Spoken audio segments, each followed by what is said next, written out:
Hi guys! Welcome to my channel, Learn Twice PH. Ako nga pala ulit si Mami Joylen. At today po ay day 21.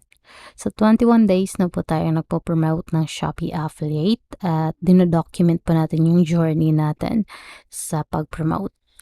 So sa mga ngayon lang nakanood ng videos ko, mas okay po talaga na panoorin niyo po yung day 1 kasi andun po yung explanation ko kung bakit ako nagsa-start ng journey sa Shopee Affiliate.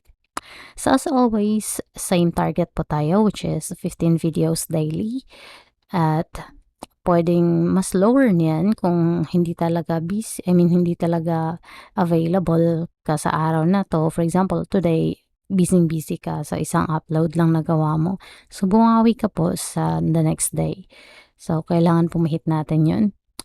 At ano lang yan ha, minimum lang yan ha. Pwede mas marami pa niyan.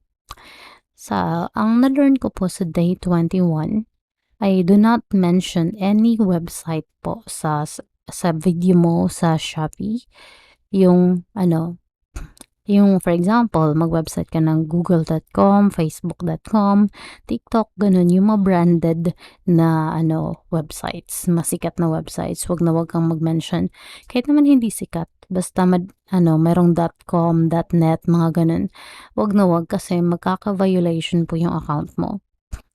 So, yun po yung na-experience ko kasi nag-mention ako ng TikTok nun eh. Ayun, tinake down na Shopee yung video ko. So, at least nak-learn ako na hindi ko na siya gagawin ulit para hindi naman masayang yung effort ko sa pag-upload ng video. Tapos, lang din naman, mati-take down.